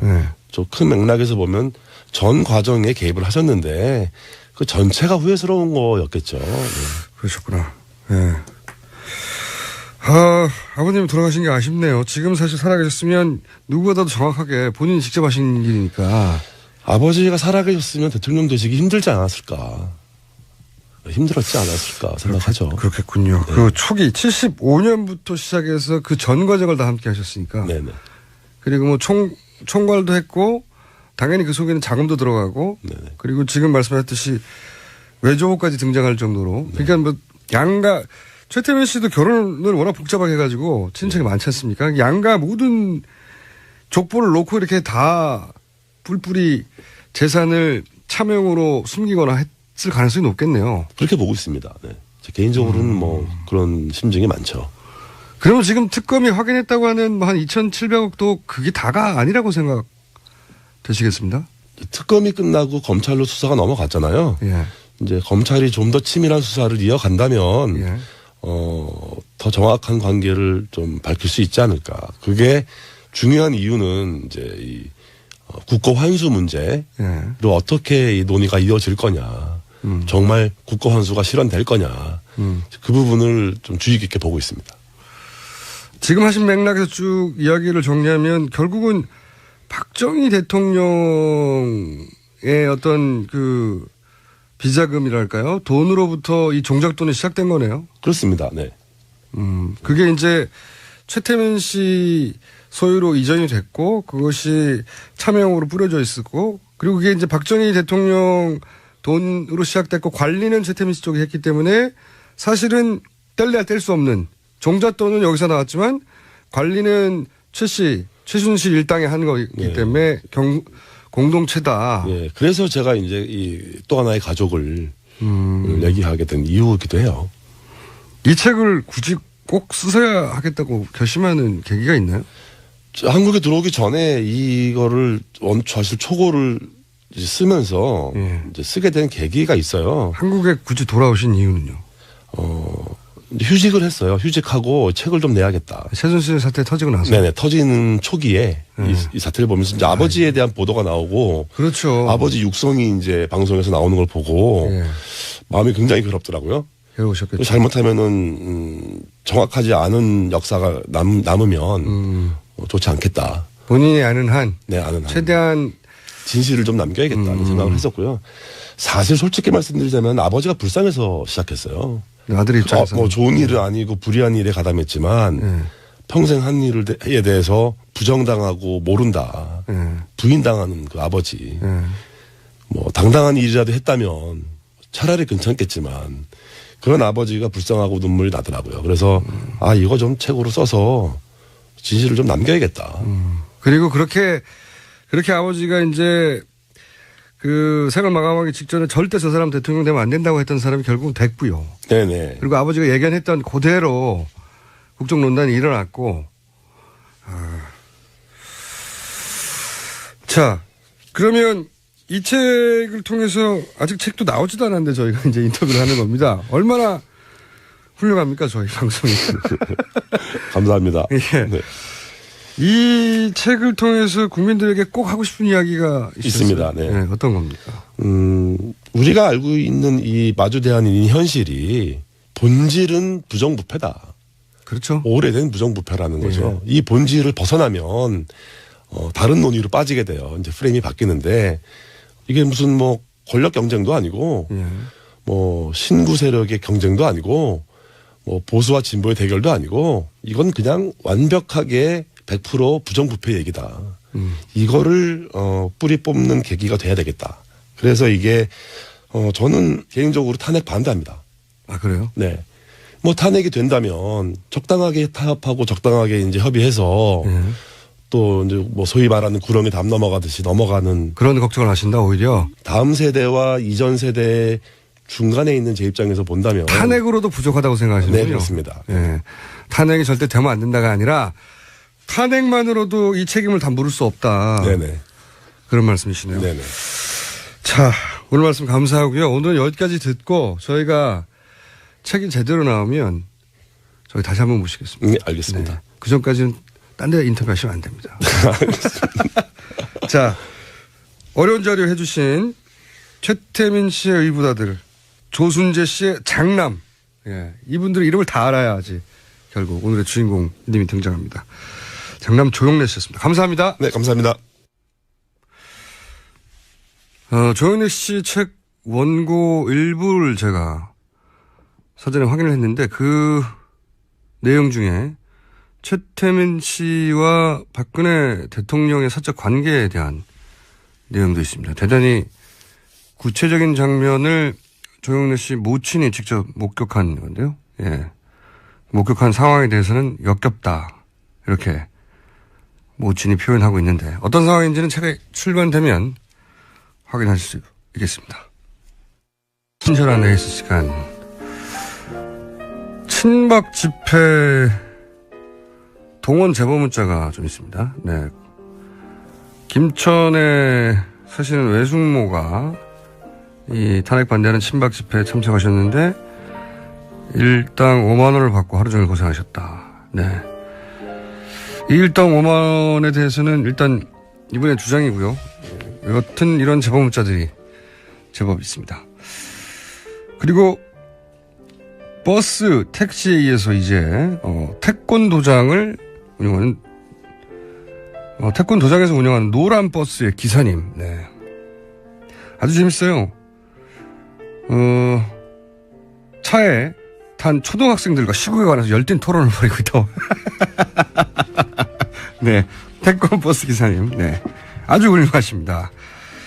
그리고 또 색다른 곳에서 뉴스동장 듣는 제보 계속 이어지는데 경기도 모 부대 군 간부의 부인입니다. 네. 근데 PX를 지나가는데 뉴스 공장에 나오네요. 좋습니다, 아주. 예. 여기는 순천의 한 병원입니다. 정형외과 5인실인데요. 내 옆에 환자가 뭔가를 들으면서 킥킥거리는 겁니다. 알고 봤더니 김어준 뉴스 공장. 네. 가구 박사입니다. 매일 많은 화물차가 집결을 했는데 모든 사람이 들을 수밖에 없도록 뉴스공장 볼륨을 최대치로 키우고 있습니다. 훌륭하신 분들이 참 많군요. 앞으로도 택시, 버스, 트럭 의외의 곳에서 뉴스공장이 들리면 제보를 해주십시오. 그리고 이런 집회에 탄핵 반대하는 친박 집회에 참석하셨거나 참석하신 분들의 가족분들의 제보도 저희가 문자로 받고 있습니다. 여기까지 하겠습니다. 팟캐스트의 과학이라는 장르를 열어 제낀 당사자입니다. 과학하고 앉아있나에 원정호 씨 나오셨습니다. 안녕하세요. 예, 안녕하세요. 예. 자, 정통각을 떠난 지가 오래됐어요. 네, 오래됐죠. 오래됐고. 기억도 안 나요, 언제인지. 예. 탄핵 국면에 안드로메다로 가고 있는 중인데 오늘은 어떤 내용입니까? 네, 방금 들어보니까 저 친박 집회 뭐 동원 제보 이런 얘기 나오던데. 네. 태극기 집회라고 하는데 저는 이제 태극기 오남용 집회라고 보통 얘기를 합니다. 오남용. 네. 얼마 전에 밥 먹다가 욕도 얻으셨다고. 네.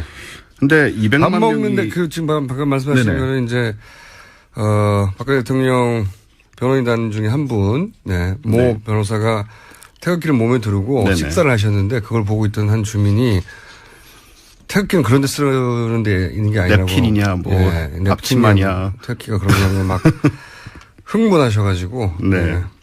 그런 영상이 인터넷에서 화제입니다. 네. 뭐 얼마 전까지만 해도 집회에 200만 명이 모인다고 하더니 요즘 500만 명이 모인다고 주장을 하시더라고요. 그렇죠. 500만 명. 어제는 네. 뭐 700만 명 설도 나왔다고 하는데. 500만 명이면 서울시 인구 반이 나왔다는 얘기인데, 거기에. 그렇죠. 서울 시민의 절반인데 예. 이게 이제 듣다 보니까 과연 가능한 일인지 의심이 들죠. 네, 그 공간 안에 500만이 들어갈 수 있는가. 그렇습니다. 이걸 또 과학적으로 검증하는. 예. 바로 그런 시간입니다. 본인이 직접 하신 건 아니죠. 일단은 지난번 촛불 집회 인원 관련 연구를 발표하셨던 그 성균관대 신소재 공학부의 원병목 교수님한테 제가 의뢰를 드렸습니다. 계산을. 일단 가장 바탕이 되는 질문. 네. 500만 명이 모이기 위해서 어느 정도의 공간이 확보되어야 하느냐가 기본이겠죠. 그렇죠. 그래서 교수님이 열심히 계산을 하셔가지고 어제 제게 결과를 알려주셨어요. 네. 네, 이게 또 이 방면에 학문이 있더라고요. 아, 그래요? 네, 이 계산은 그 군중 밀도 추산 전문가인 영국 맨체스터 메트로폴리탄 대학의 전문가가 있군요. 네, 군중 밀도 추산 전문가라는 직업이 있습니다. 군중 밀도 추산 전문가. 이 키스 스틸 교수의 연구에 기반한 건데요. 키스틸 교수라고 있답니다. 네, 실제로. 있습니다. 네. 군중 밀도를 페르미 밀도와 최대 한계 밀도로 추산하는 방식이라고 합니다. 무슨 말인지 모르겠고요. 네. 네, 이 연구에 따르면 서 있는 군중의 경우 페르미 군중 밀도는 평방미터당 3명 정도라고 합니다. 1m 안에 예. 군중이 밀집했을 때는 3명 정도로 3명 본다. 정도가 평균이다. 네. 그래서 500만 명이 이 기준으로 모이려면 167만 평방미터의 광장이 필요한데 이게 어느 정도 넓이냐 하면 축구장 228개, 축구장 228개 네. 또는 서울광장 126개. 서울광장 네. 126개. 예. 또는 여의도광장 67개와 맞먹는 면적입니다. 여의도광장 67개. 네. 어마어마한 공간이 필요하네요. 어마어마한 공간이 필요하죠. 네. 사실 사람만 서 있다고 쳤어요. 네, 사람만 서 있다고 치는 거죠. 네. 근데 1평방미터라는 게 1평이 아닙니다, 이게. 그렇죠. 예, 1m 공간이니까. 사람이 이게 바짝 붙어 있는 정도예요. 상당히 바짝 붙어 있는 경우인데, 이 키스 스틸 교수의 그 최대 한계 밀도는 네. 평방미터당 5명이래요. 꼼짝도 못하고 서 있는 그 콩나물 시루 같은 상황이죠. 콩나물 시료가 되면 5명까지 들어갈 수 있다. 그렇습니다. 네. 예, 물리적으로 불가능한 건 아니니까 이게. 그렇죠, 그렇죠. 네. 이 경우에는 조금 작은 공간이면 됩니다. 네. 100만 평방미터면 충분하고요. 100만 평방미터. 축구장 137개. 137개. 서울광장 76개. 서울광장에 76개가 필요하다. 여의도광장 40개. 서울광장 우리가 하나밖에 없는데 76개가 필요하다. 예, 그렇습니다. 그래서 원병목 교수님은 이제 500만 명이 모이는 집회가 그 지역에서 불가능하다고 정리를 해주고 계십니다. 그건 너무 당연하네요. 네. 서울광장 하나밖에 없는데 76개가 이어붙여서 빡빡하게, 그러니까 이거는 1m 안에, 가로 세로 1m 안에 5명이 서 있다는 거거든요. 거의 만원 버스에 가까운 상태죠. 그렇죠. 네. 꼼짝도 못하는 그런 상황이어도 서울광장에 76개가 이어붙여져 있어야 되는 거니까. 이게 공식이 존재한다는 거고. 공식이 존재하는 거죠. 네. 페르미 군중 밀도라고 하는 것입니다. 군중 밀도 추산 전문가. 키스틸이요? 키스 스틸 교수요. 네. 이거 외워두시면 좋겠네요. 영국의 키스틸 교수가 그 군중 밀도 추산 전문가로서 공식이 있는데. 네. 뭐 검색하면 아마 이 공식이라는 게 나오실 겁니다. 500만이 있으려면은 서울광장에 126개가 필요해. 네. 예. 조금이라도 숨 쉴 공간이 있으려면. 126개. 근데 이제 서울광장. 영상 같은 거 보면 뭐 팔 벌려가지고 쓰신다 이런 얘기도 있는데. 네. 이게 불가사의한 상황이죠. 좌우로 정렬하고 쓰세요. 네. 초반에. 그러니까요. 예. 근데 아무래도 이게 신중해야 할 되게 중요한 사안이 아니겠습니까? 정치적으로도 예민하고 그래서 혹시나 또 가능한 일이 아닌가 제가 또 여러 각도로 고찰을 해봤습니다. 그러니까 단순히 우리가 외국 전문가의 말만 믿지 말고 그렇죠. 네, 검증을 해보자. 네, 또 네. 교수님 같은 경우는 또 이제 학문적인 또 부담도 있고 하니까 이런 영국 전문가의 공식을 준용하여 네, 국내 신소재 공학 교수님께서 그렇습니다. 계산을 하였고 네. 네, 그런 걸 다시 또 원종우 씨가 또 재검토를 예, 주변의 상황들을 이제 고려해서 일단 화장실 문제를 한번 생각해 보겠습니다. 화장실이요. 예. 500만 명이 다 화장실에 가지 않는다고 가정하겠습니다. 예. 근데 제가 촛불 집회 갔던 경험으로 보면 2명에 한 번 정도는 결국 가게 되더라고요. 그렇죠. 한 두 시간 정도 있으면. 네, 몇 가죠. 시간씩 예. 있으니까요. 그럼 250만 명이 화장실 가야 됩니다. 그래서 제가 그간 태극기 오남용 집회가 중심지로 삼았던 서울광장 주변하고 이런데 예. 제 화장실을 다 검토를 했습니다. 지도를 다 갖고 왔는데요. 여기 이렇게 보시고요, 한번. 예. 자, 개방 화장실, 지금 네. 집회가 했을 때 서울시에서 이제 화장실을 개방하라고. 그렇습니다. 왜냐면은 이런 문제가 크게 발생하니까 개방하라고 요구를 했어요. 네. 그래서 보통 왜 건물에서 화장실 못 쓰게 하는 경우가 많은데. 많죠. 이곳들은 개방된 것이고 그 개방된 목록이 있어요. 목록이 있습니다. 그 목록을 서울시에서 공개를 했거든요. 여기 되니까 네네네. 사용하시라고. 네. 그게 50곳입니다. 50곳. 네, 사실 여기가 다 합치면요. 서울광장과 시청역 주변에 9개, 서울광장과 을지로 입구 쪽에 12개, 그리고 좀 북쪽으로 올라와서 세종대 사거리까지 하면 16개 더 있습니다. 예. 요것만 합치면 이제 태극기 오남용 집회의 근거지 주변에 지금 37개 정도가 존재를 하는데요. 그 아래쪽으로는. 네네. 네. 그 다음에 위에 선심 써가지고 위에 이제 광화문 메인 광장, 여기는 이제 그분들 나와버리니까 아닙니다만은 광화문 메인 광장에 13개. 이제 일본 말이죠. 네. 구역. 네. 예. 구역입니다. 네, 죄송합니다. 그 다음에 종로 2가 사거리하고 안국역 45개, 또 광장 좌측 쪽에서 총 128개까지 우리가 찾을 수가 있습니다. 총 128개. 네. 그렇지만 화장실이 128개면 곱하기 2나 3을 해야 되잖아요. 그렇죠. 거기에 사로가 있잖아요. 사로. 1사로, 2사로, 3사로. 제가 그래서 변기를 10개라고 가정을 했습니다. 10개까지는 안 되지만 상당히 10개라고 많이. 네. 그래서 이걸 계산했을 때 250만 명이 화장실을 쓰려면 한 변기당 1953명이 사용해야 된다. 라는 결론이 나옵니다. 10개로 쳐도. 예, 변기 1개 1953명. 아니, 이게 오래 참으실 수도 있고요. 네, 그렇긴 하지만 한 5만 명 모이는 야구장 화장실도 경기 끝나면 난리가 나잖아요. 그렇긴 해요. 근데 변기 하나당 1953명을 소화해야 되는 이 아비 교환이라는 것은 상상하기도 어려운 좀 참상이라고 볼 수 있죠. 그리고 또 다른 관점으로 우리가 아까 일당 얘기를 하셨는데요. 참상이죠, 참상. 네. 일당으로 한번 생각을 해보자. 일당. 만약에 물론 이것은 일부 예, 그렇습니다. 그런 장면들이 언론에 포착된 적은 있지만 그 모든 분들이 일당을 받는다고 말할 수는 없는 상황이에요. 그렇습니다. 네. 예, 해놓고 나서. 하지만 만약에 다 받는다라고 가정을 만약에 하면 나간다고 하면 500만 명의 경우에 이제 5만 원씩 받으면 2,500억 원의 현찰이 필요합니다. 그건 말이 안 되고요. 예. 그래서 10분의 1만 받는다고 쳐도 5천원씩 받는다. 250억 원이 필요합니다. 큰 돈이에요. 큰 돈이죠. 만약에 이게 그분들 말씀대로 500만 명이 모인 게 사실이라면 이 막단 자금 출처를 또 설명을 하셔야 되는 거고요. 근데 저는 네. 적어도 버스는 동원되는 게 확실하거든요. 네네. 어쨌든 지방에서 오시려면은 그렇죠. 그 버스가 정말 많이 와요. 네. 오는데 그 버스 숫자를 다 세고 그 예. 버스를 한 대 대절. 그러니까 제가 들었던 그 서울에 오는 그런 집회에 참여한 구체적 케이스 중에 이런 게 있어요. 돈을 직접 내는 분들이 있습니다. 네. 2만 원을 내면 아침, 점심, 저녁을 주고 서울 구경을 시켜준다. 네. 라고 하는 지방 노인정에서의 홍보를 듣고 참여했던 분한테 한 다리 건너서 들은 이야기인데. 네. 그러니까 2만 원으로 커버가 안 되거든요. 버스비, 그렇죠. 버스 대절비하고 네. 식사 세끼하고 중간에 간식 커버가 안 돼요. 네. 커버가 안 되니까 분명히 추가 비용이 필요한데 그걸 이제 버스랑 곱하면 그 추가 비용만 따져도 이게 도대체 어디서 나올까. 그렇죠. 아무튼 주장하는 수가 많아질수록 그 문제가 미스테리가 되는 것이죠. 또 버스 얘기를 지금 하셔서 말씀인데요. 네. 만약에 버스로 이 인원이 다 모인다고 가정을 했을 때는 50인승 버스 10만 대가 필요하지 않습니까? 10만 대는 네. 아니고. 예. 그런데 서울 시내 모든 버스를 다 합쳐도 13,155대입니다.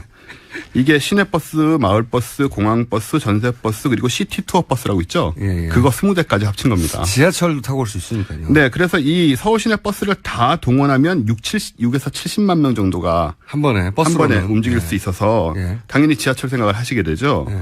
그럼 지하철이 나머지 430만 명을 소화되지 않습니까? 집회 지역 근처에 지하철역이 한 10개 남짓 있는데요. 서울에 이제 지하철역이 311개가 있습니다. 어쨌든 이 10개 역을 통해서 나머지 430명이 모여든다면 지하철역 하나당 43만 명씩을 소화해야 되는 건데요. 인구 43만 명의 도시로는 의정부시, 구미시, 파주시, 제주시 같은 곳이 있습니다. 제주시가 통째로 움직이는 역 하나에서 움직여야만 가능하다는 것이죠. 아니 그 당일날 사실 지하철 별걸 다 계산했어. 당일날 지하철에서 그 이용 그 숫자 나오잖아요. 나오죠. 몇만 명은 어림도 없는 숫자예요. 사실. 말도 안 되는 얘기죠. 네. 말도 안 됩니다. 그다음에 마지막으로 이건 약간 좀 그런 부분일 수 있지만 500만 명의 무게를 한번 생각해봤습니다. 그건 왜? 1인당 몸무게가 50kg이라고 보면 원체 많으니까 500만 명이면은 2억 5천만 킬로그램, 즉 25만 톤이 되거든요. 이게 저 삼성중공업 자료에 따르면 길이가 300m가 넘는 초대형 유조선과 같은 무게입니다. 근데 이 서울광장 덕수궁 일대 아래로 전철들이 지나는 곳이지 않습니까? 이 지하에 큰 공동들이 있습니다. 공동들이 있다. 네. 이 엄청난 무게 때문에 집안 치마, 초거대 싱크홀, 그리고 지하철역과 선로가 이제 파괴되는 재앙이 일어날 수 있죠. 그거는 확인해 보셔야 될 것 같아요. 왜냐하면 분산돼 있잖아요. 예, 그렇습니다. 무게가 분산돼 있잖아요. 하지만 저 유조선의 길이가 300m라는 점을 생각해 보면 이 분산 효과가 과연 그렇게까지 클 것인가라는 점을 생각해 볼 수 있죠. 거의 한 300m 이내에 다 있긴 있었으니까요. 그렇죠. 네. 그 안에 500만 명이 모여 있다면 이런 위험도 있을 수 있다. 사실 군중 밀도 추산 전문가 키스 스틸. 이분 방식대로 계산해서는 서울광장이 이제 126개가 필요하니까 서울광장 하나밖에 없는데 126개를 이어붙일 공간이 안 나오잖아요. 거긴 절대로. 전혀 안 나오죠. 이어붙여봐야 한 4-5개밖에 안 나와요. 그러니까 절대 안 되는데 이분이 놓친 게 있습니다. 뭐냐면은 서로 목마를 태운다든가. 육체적으로 좀 힘드시지 않을까요? 스크럼을 짜고 그게 인간 탑을 쌓는다든가. 그렇군요. 그런 방식이 등장하지 않았나 한번 체크해 볼 필요가 있어요. 그 경우에는 이 하중 문제가 더 심각한 문제로 발생하게 되죠.